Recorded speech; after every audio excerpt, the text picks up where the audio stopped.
Hello everyone, welcome back to my channel Naihati to California. আর আমি শালমলি আজকে চলে এসেছি একটা ভীষণ ইম্পর্টেন্ট মেসেজ সকলের সাথে শেয়ার করব। হঠাৎ করেই আজকে একটু বেরোতে হচ্ছে,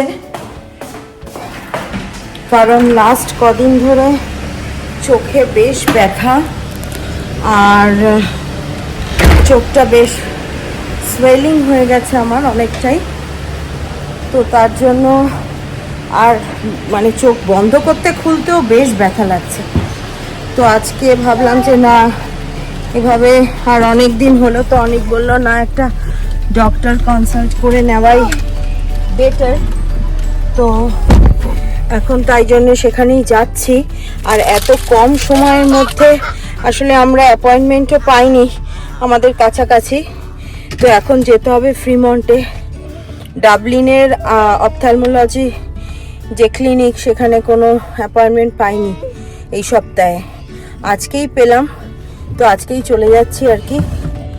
আর চোখটা তোমরা দেখে কতটা বুঝতে পারছো আমি জানি না, কিন্তু খুলতে বন্ধ করতে এই আইলিডটা খারাপ হয়েছে।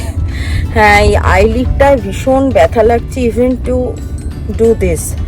তো জানি না হঠাৎ করে কি হলো, এমন কিছু অ্যালার্জি বা কিছু,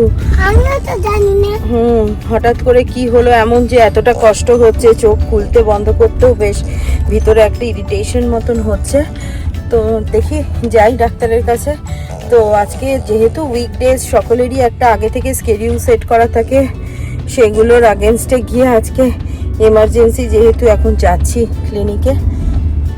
কালকেই অ্যাপয়েন্টমেন্ট পেয়েছি আজকের, তো আর তাই ডিলে করিনি। আজকে যে বিষয়টা তোমাদের সাথে শেয়ার করব সেটা ভীষণই ইনফরমেটিভ, তাই অনুরোধ রইল শেষ অবধি ব্লগটা দেখো। আর এখনকার দিনে তো নারী পুরুষ নির্বিশেষে সবাই অল্প বেশি মেকআপ করে থাকি, তাতে কোনো দোষ নেই।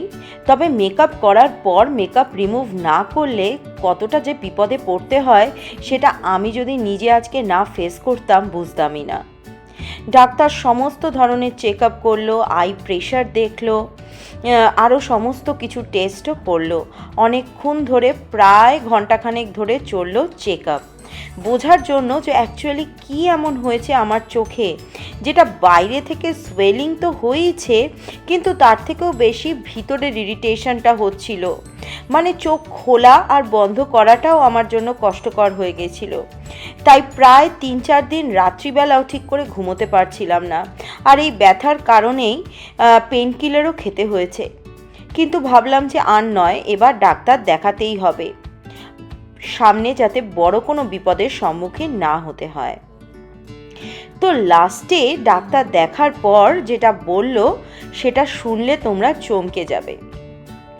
কদিন আগেই পরপর 2-3 দিন আমি মেকআপ করেছিলাম। আর মেকআপ করে বাড়িতে ফেরার পরে এতটাই টায়ার্ড ছিলাম যে একদিন রাত্রিরে তো আমি মেকআপ রিমুভ না করেই শুয়ে পড়েছিলাম। আর সেই কারণেই ঘটলো এই বিপদটা। ম্যাসকারা আর আইলাইনার থেকে হয়েছে কোনো রকম ব্যাকটেরিয়াল ইনফেকশন। এখন তোমরা বলবে যে নন ব্র্যান্ডেড জিনিস ইউজ করলেই হয়তো হয় শুধুমাত্র এমন কিছু। একদমই নয়, আমি কিন্তু ব্র্যান্ডেড দামি মাস্কারা এবং আইলাইনারই অ্যাপ্লাই করেছিলাম, কিন্তু তারপরেও এমনটা কেন হলো? ডক্টর আমাকে বলল যে কোনো ধরনের মেকআপ, বি ইট ব্র্যান্ডেড বা আনব্র্যান্ডেড, সব রকমই মেকআপ অ্যাপ্লাই করার পরে মেকআপ রিমুভ করাটা খুবই জরুরি, আর নয়তোই পড়তে হবে এমন বিপদে। আর এখন সব কিছু দেখার পরে ডক্টর আমাকে দিল অ্যান্টিবায়োটিক অয়েনমেন্ট। তবে এই অ্যান্টিবায়োটিক অয়েনমেন্ট অ্যাপ্লাই করার পরের দিন থেকেই দেখলাম যে চোখের পাতা থেকে কীরকম যেন ইয়েলো কালারের ডিসচার্জও হচ্ছে। তো ভয় পেয়ে আবার ছুটলাম ডাক্তারের কাছে। আপাতত চলছে আমার স্টেরয়েড ট্রিটমেন্ট, আর তাতে আমার এই সমস্যাটা অনেকটাই কম।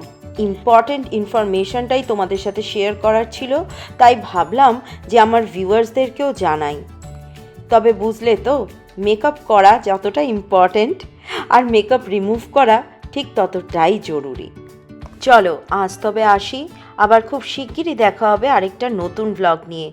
আর সকলে খুব ভালো থেকো, আনন্দে থেকো, আর মোস্ট ইম্পর্টেন্টলি সুস্থ থেকো।